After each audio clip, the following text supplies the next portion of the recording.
Many of the most powerful ancient cities in the Mediterranean were in fact colonies of other powerful cities. For example, the city of Carthage was in fact a colony of the ancient Phoenician city of Tyre.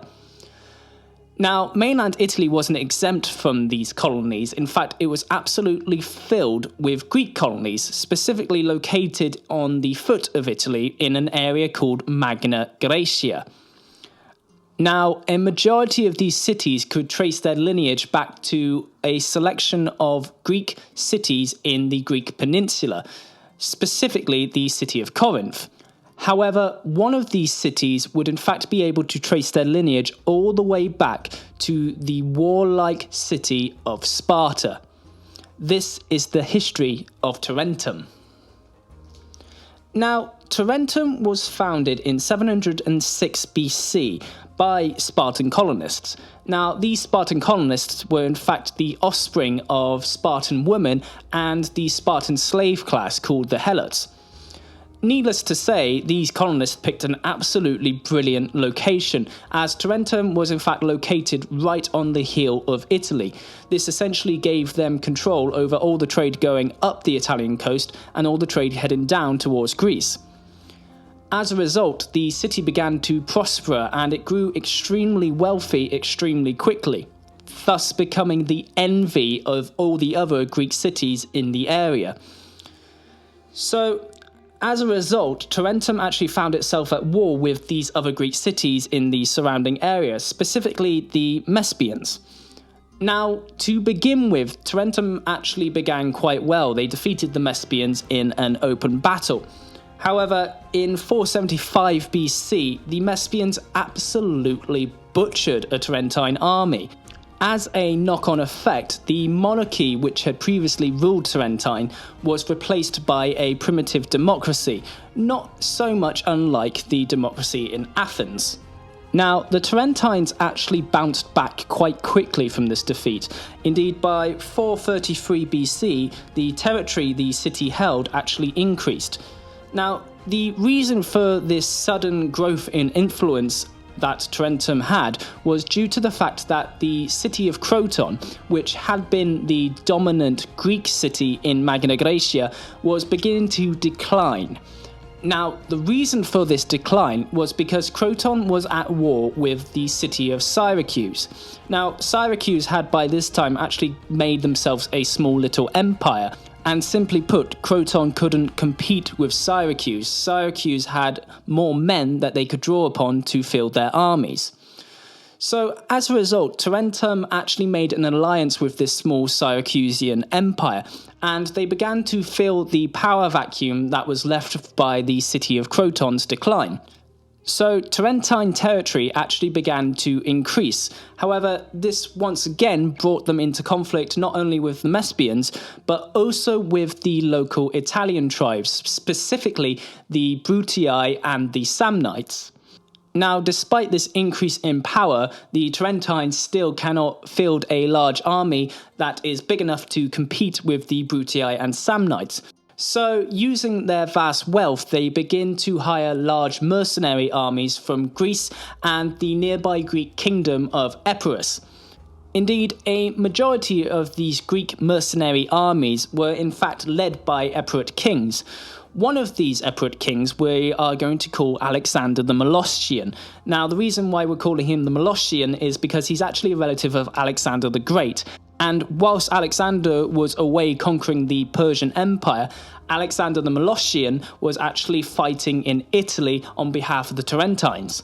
Now, Alexander the Molossian was head of the tribe of Molossia, so that's where he gets the Molossian from. Now that we are able to distinguish between Alexander the Great and Alexander the Molossian, let's get into Alexander the Molossian's career in Italy. So, needless to say, much like many later Epirite campaigns, the Epirites actually sustain quite heavy losses against the Italians. However, they are constantly victorious. This actually leads to Alexander the Molossian pushing against the Brutii and Samnites, and as a result, he eventually dies in battle against the Brutii and Samnites. Without a clear leader of this mercenary army, the Epirites simply return home, and as a result, the Brutii and Samnites begin to reclaim back all the territory that Alexander the Molossian had conquered from them. However, right after this, the Latin tribe of Rome actually conquered the Samnites and Brutii, meaning that now the power of Rome is bordering Magna Graecia and is actually threatening Tarentum itself. So the Tarentines actually go back to Epirus, and they actually ask the new Epirate king, Pyrrhus of Epirus, to field a large mercenary army and come over and help them beat back these Italians once again. Pyrrhus agrees to this, and he actually fields a massive Epirite army. As well as this, he also has war elephants, which are provided to him by his ally, the Egyptian pharaoh Ptolemy.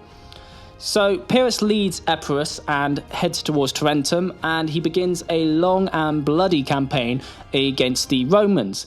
Now, Pyrrhus has quite a large amount of success against the Romans. However, with every victory, he is losing more and more men, and the territory he is conquering cannot replace the men that he is losing. As the Romans actually control the large populations of Campania and Latium, they are able to replace their soldiers more quickly than Pyrrhus. This means that the war against Rome is essentially turning into this massive slog, where Pyrrhus is constantly being victorious, but he's also not able to actually hammer home the victory and attack Rome itself, because he does not have enough men to actually attack Rome. Recognizing that this is pretty much a no-win situation, Pyrrhus and the Epirates actually leave Magna Graecia for the Romans to take. And as a result, in 270 BC, Rome actually occupies the city of Tarentum. Now, one thing to remember about the Greeks is they do not like foreign powers crushing their freedom.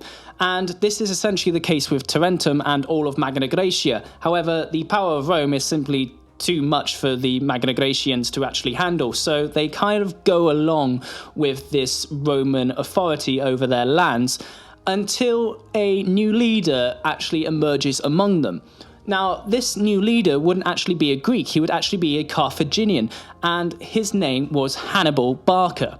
Now, Hannibal marched over the Alps and worked his way down mainland Italy, and found himself in a similar situation as what Pyrrhus had found himself a few decades prior to him. He kept on winning every single battle with the Romans, however the allies he had in Italy couldn't replace his fallen soldiers, whilst Rome's allies could.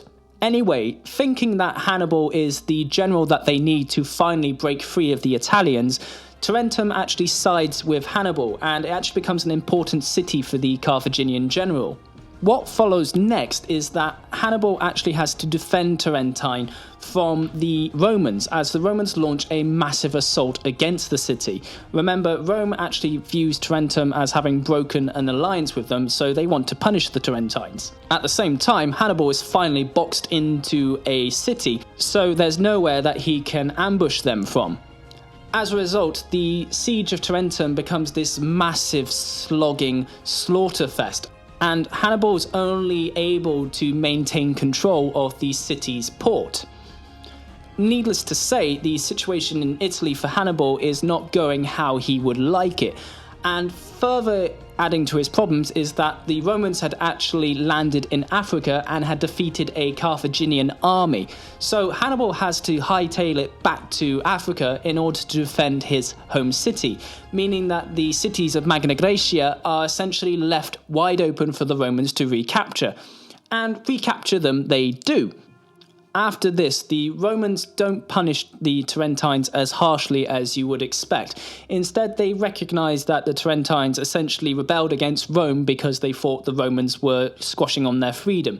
So what Rome does is they make them allies of the Roman Republic, meaning that Tarentine is essentially an independent state again, but they are also subjected to a number of conditions that comes with this Roman alliance. This softer approach towards the Tarentines actually works in the Romans' favour, as in 59 BC, Tarentum is an official part of the Roman Republic. It's no longer an independent state, it's actually a member of the Roman Republic.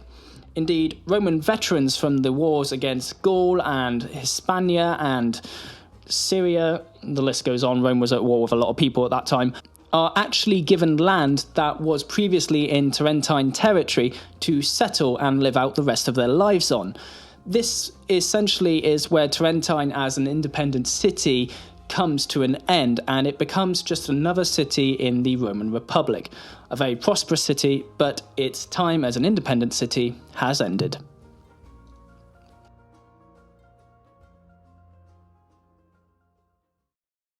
Thanks for watching and listening to our video. If you like the channel, consider subscribing to Ancient History Guy. Or, if you really like the channel, head on over to our Patreon feed. There, for as little as $1 a month, you can gain access to exclusive documentaries, behind-the-scenes footage, and videos before they're live on YouTube. All sources are listed and linked in the description below. Be sure to like, comment, and subscribe. I've been the Ancient History Guy, and as always, I'll be seeing you later.